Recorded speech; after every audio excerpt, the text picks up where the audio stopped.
अपना उत्तराखंड आप देख रहे हैं, आपके साथ मैं हूं चांदनी धवन। बात करते हैं उत्तराखंड के सीएम पुष्कर सिंह धामी आज दिल्ली दौरे पर पहुंच रहे हैं। दोपहर बाद बताया जा रहा सीएम धामी दिल्ली में उत्तराखंड सदन पहुंचेंगे। उसके बाद शाम तक सीएम पुष्कर सिंह धामी केंद्रीय नेतृत्व से मुलाकात भी कर सकते हैं।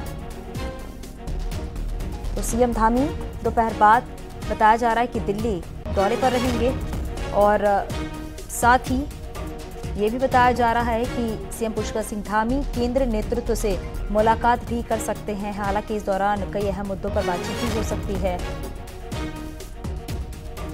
तो उत्तराखंड के सीएम धामी का दिल्ली दौरा।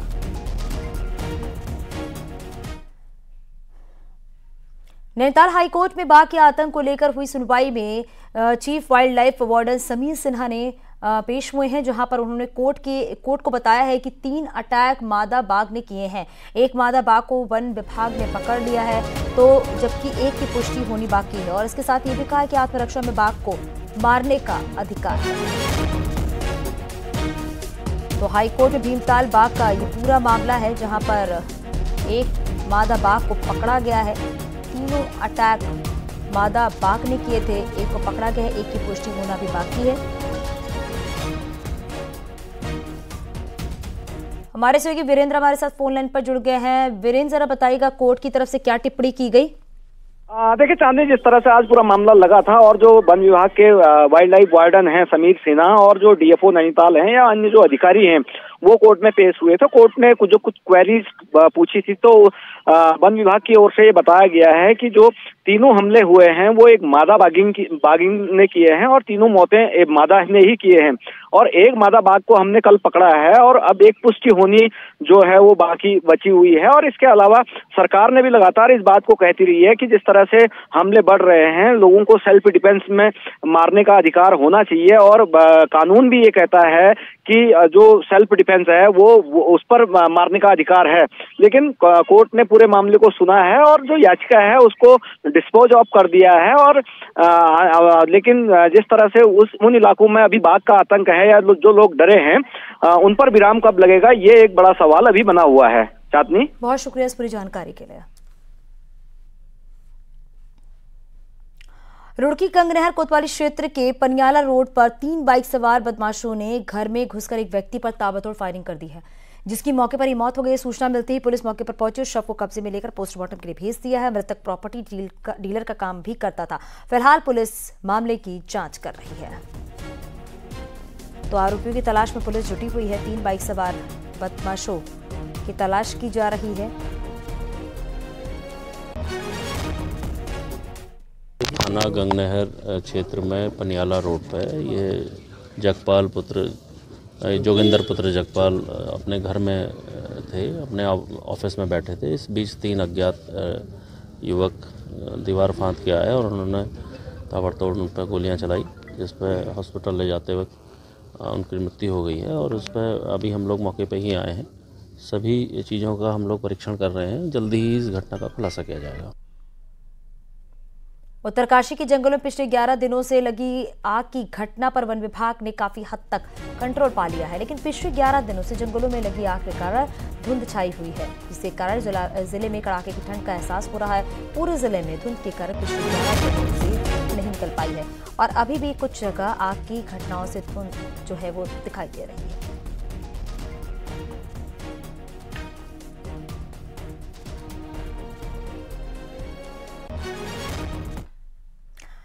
बागेश्वर में जंगलों की आग वन विभाग के लिए परेशानी का सबब बन गई है। अब जंगल की सूखी घास वन विभाग की चिंता बढ़ा रही है। वन विभाग का कहना है कि अराजक तत्व इन दिनों जंगलों में आग लगा रहे हैं और जंगल में सूखी घास होने से आग ज्यादा फैल रही है। आपको बताते चले कि पलायन की वजह से गांव में पशुपालन काम होने से जंगल की घास कोई नहीं काट रहा है, जिसकी वजह से जंगलों की सूखी घास आग लगने पर पेट्रोल का काम कर रही है। बीते दिनों से गरुड़ कपकोट और छतीना के कई जंगलों में आग लगी हुई है।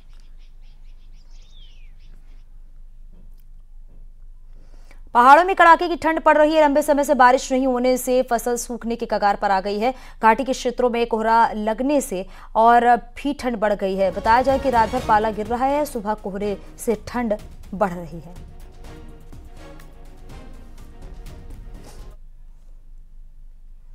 चमोली में कड़ाके की ठंड ने लोगों की दिक्कतों को बढ़ा दिया है। पहाड़ों में पल पल मौसम का मिजाज बदल रहा है। वहीं ठंड की वजह से पानी के प्राकृतिक स्रोत जो है वो जम रहे हैं और इसके साथ ही पाला भी लोगों को परेशानी जो है बढ़ा रहा है। हालांकि पहाड़ों में बारिश और बर्फबारी का इंतजार भी लोग कर रहे हैं।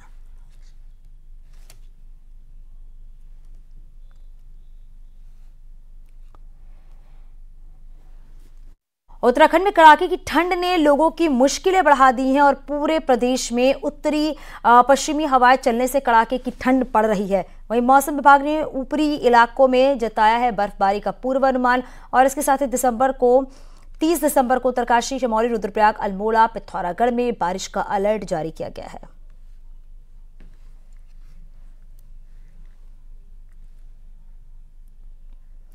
रुद्रप्रयाग जिले के कई हिस्सों में इस बार बागबानी करने वाले किसानों को नुकसान झेलना पड़ रहा है और इसकी वजह से समय से बारिश का ना होना। ऐसे में कई सब्जियों की फसलें पाले के कारण खराब हो गई हैं। सबसे ज्यादा नुकसान जो है वो मटर, टमाटर, बैंगन, धनिया के साथ साथ हरी मिर्च की फसल को नुकसान हो रहा है और ठंड के कारण सब्जियों के पौधे काले पड़ जाते। इस वजह से काश्तकारों को भी नुकसान झेलना पड़ रहा है।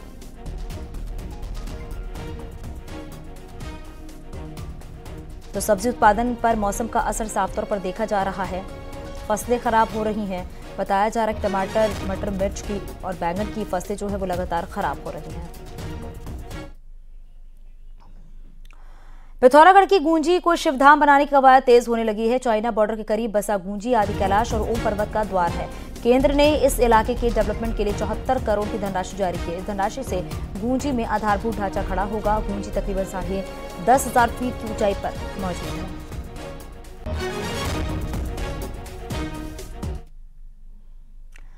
अल्मोड़ा जिले की चौखुटिया के रामगंगा नदी के किनारे भारतीय पुरातत्व सर्वेक्षण जल्दी ही खुदाई कर सकता है। यहाँ के गेवाड़ घाटी में एक प्राचीन सभ्यता होने के प्रमाण मिले हैं। भारतीय पुरातत्व सर्वेक्षण खुदाई का काम करेगा जिससे कि एक सभ्यता की जानकारी मिल सकती है। देश भर की प्राचीन संस्कृति के संरक्षण में भारतीय पुरातत्व सर्वेक्षण जुटा हुआ है। रामगंगा नदी किनारे 9वीं और 10वीं शताब्दी के कई मंदिर मिले हैं।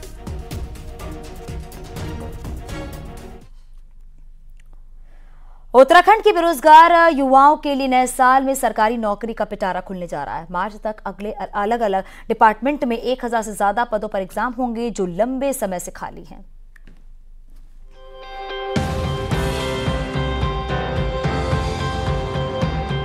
साल 2024 उन बेरोजगार युवाओं को नौकरी में भर्ती होने का एक मौका देगा जो लंबे समय से सरकारी नौकरी के इंतजार में और सरकारी नौकरी की तैयारी में हैं। अधीनस्थ सेवा चयन आयोग ने 10 मार्च तक अलग अलग डिपार्टमेंट में नौकरी के पद पर एग्जाम करवाने की तैयारी कर ली है। ग्रेजुएशन से लेकर इंटरमीडिएट स्तर के करीब 300 पोस्ट पर जनवरी में एग्जाम होंगे, जबकि पशुधन प्रसार अधिकारी इंस्पेक्टर लेवल के 136 पद पर फरवरी में लिखित परीक्षा होगी। सबसे बड़ा एग्जाम LT का 10 मार्च को 657 पोस्ट पर निर्धारित है। आयोग मानता है कि इन परीक्षाओं में प्रदेश के कई युवाओं को मौके मिलेंगे। उनका हम 11 मार्च से कोशिश कर रहे हैं कि उनका फिजिकल एग्जाम हो जाए उस संबंध में, क्योंकि पुलिस का इन्वॉल्वमेंट होगा। हमारी DG श्री अभिनव कुमार जी से बात हो गई है और फिर अमीन है कुछ PWD के और कुछ व्यायाम के टीचर हैं। इनके एग्जाम भी हम लोग फरवरी तक कंप्लीट करा देंगे इनका। उसके बाद हमारा सबसे बड़ा एग्जाम जो होगा वो LT है। LT में करीब दोनों मंडलों में करीब 1000-1200 के ऊपर पोस्ट है। वहीं एग्जाम में पुराने खराब अनुभवों को देखते हुए आयोग ने फैसला लिया कि एग्जाम ऑफलाइन होंगे, जबकि नौकरी की तैयारी कर रहे कैंडिडेट्स कह रहे हैं कि भर्ती निकलने से युवाओं को फायदा होगा, लेकिन आयोग समय पर एग्जाम करवाए और समय पर रिजल्ट निकलवाए, ये जरूरी है। अगले साल जो एग्जाम आ रहे हैं, जो मेहनत करे उसके हिसाब से उनके सबसे पेपर सही होना चाहिए, लीक ना हो, जिससे जो मेहनत करेगा उसको उस हिसाब से नौकरी भी मिले और जो हम लोग है स्टडी करें हमें भी उस हिसाब से नौकरी मिल सकती है ना। बेरोजगारों को नए साल में सरकारी नौकरी पाने का सपना पूरा हो सकता है। साथ ही ये भी उम्मीद की जानी चाहिए कि एग्जाम में पूरी पारदर्शिता रखी जाएगी। न्यूज़ 18 के लिए देहरादून से भारती सकलानी उनियाल की रिपोर्ट। उत्तरकाशी से खबर मिली, जहां स्वतंत्रता संग्राम सेनानी चिंद्रिया लाल राही का निधन हो गया है। बुधवार देर शाम बदरकोट आवास पर चिंद्रिया लाल ने अंतिम सांस ली है। 100 साल की आयु पार कर चुके सेनानी चिंद्रिया लाल लंबे समय से बीमार चल रहे थे। वहीं चिंद्रिया लाल राही के निधन पर सीएम पुष्कर सिंह धामी ने दुख जताया है।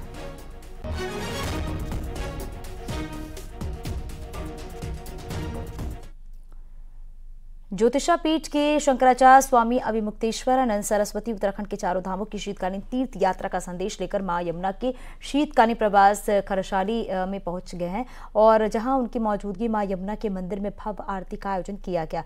इसके बाद उन्होंने पूरे देश को 12 महीने यात्रा का संदेश दिया है। गुरुवार सुबह उन्होंने मां यमुना के शीतकालीन मंदिर में पूजा अर्चना की। इस मौके पर बड़ी संख्या में पुरोहित और स्थानीय लोग भी उनके साथ मौजूद रहे। के शंकराचार्य श्री अभिमुक्तेश्वरानंद महाराज जी यमुनोत्री धाम में पधारे हैं। उनका उद्देश्य चार धाम यात्रा को पूरे 12 महीने सुचारू रूप से चलाना है और हम इस पहल का स्वागत करते हैं, अभिनंदन करते हैं और इससे हमारे चार धाम से जुड़े हुए जितने भी लोग हैं सभी युवाओं को, क्षेत्र के लोगों को पूरे 12 महीने रोजगार मिलेगा। लोकसभा चुनाव से पहले ही अयोध्या में बन रहे भव्य राम मंदिर को लेकर उत्तराखंड में माहौल बनना शुरू हो गया। अक्षत यात्रा के जरिए ही लोगों को इससे जोड़ा जा रहा है और मोदी है तो संभव है कि नारे को जन जन तक पहुंचाया जा रहा है।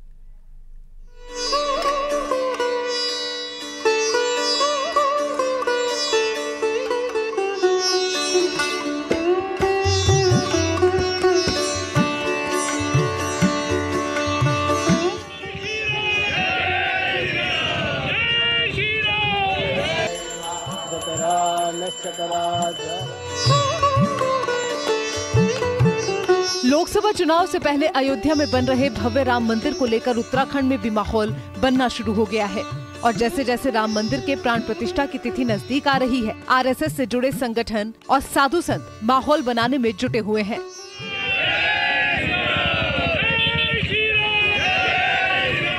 अयोध्या से अक्षय पात्र यात्रा तीर्थ नगरी पहुंची, जिसका लोगों ने जय श्री राम के नारे से भव्य स्वागत किया।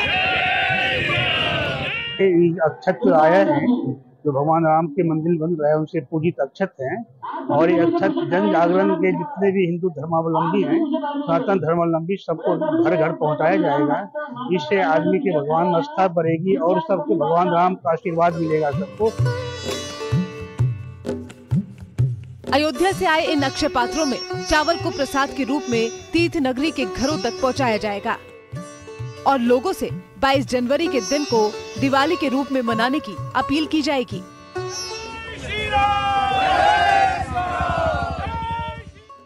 एक बार अब 500 सालों बाद पुनः उस जगह पे वो स्थापित हो रहे हैं, तो पूरा भक्तिमय पूरा भारतवर्ष हो रखा है। प्रत्येक परिवार हो रखा है, प्रत्येक परिवार अपने घरों में उस दिन दीप दान करेगा, कम से कम 5-5 दिए हर कोई जलाएगा। 22 जनवरी 2024 का दिन ऐतिहासिक होने जा रहा है। अयोध्या अपने पुराने स्वरूप में लौट रही है। मंदिर में प्राण प्रतिष्ठा और देश भर में जश्न का माहौल देखने लायक है। न्यूज़ 18 के लिए ऋषिकेश से आशीष डोभाल की रिपोर्ट।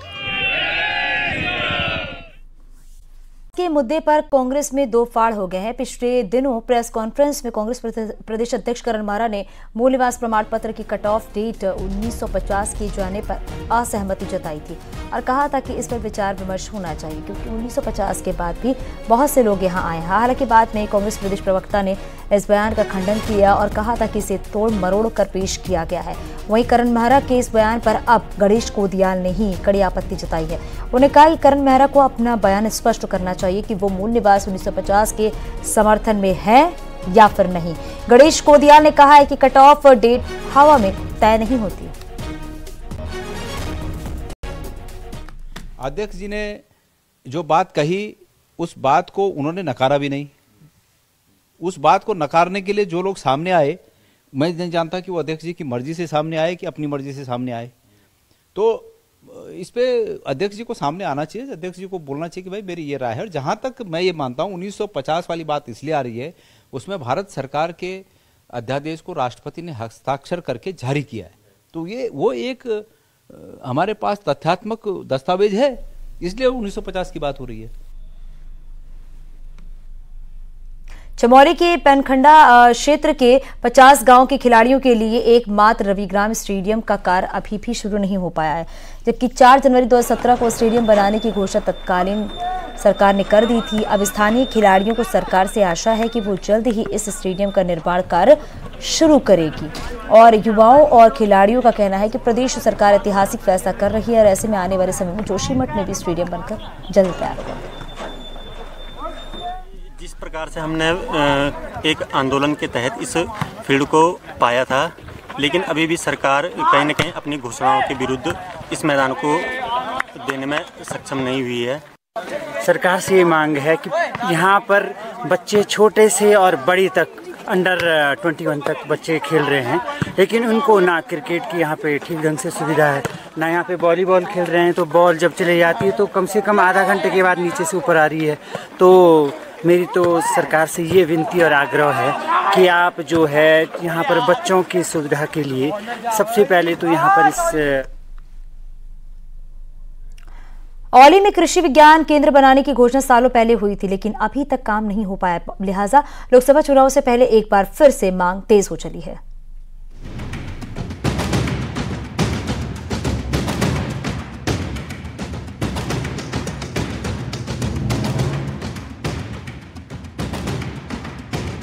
लोकसभा चुनाव से पहले औली में कृषि विज्ञान केंद्र बनाने की मांग ने एक बार फिर से जोर पकड़ लिया है। साल 2014 में कृषि विज्ञान केंद्र बनाने की घोषणा हुई थी, लेकिन इस पर काम शुरू नहीं हो पाया। वहीं लोगों को उम्मीद है कि मोदी सरकार औली में जरूर कृषि विज्ञान केंद्र बनाकर पहाड़ में ही लोगों को रोजगार के साथ साथ कृषि को बढ़ावा भी देंगे। केंद्र सरकार के द्वारा औली के लिए कृषि विज्ञान केंद्र की न केवल घोषणा की थी, बल्कि उसकी बाकायदा शिलापट का अनावरण भी किया था, स्थापना भी की थी बद्रीनाथ में 2014-15 में। तब से लग रहा था कि औली में जो पोल्ट्री आलू फार्म है, बहुत सालों से यहाँ पर एक आलू विकास विभाग भी होता था।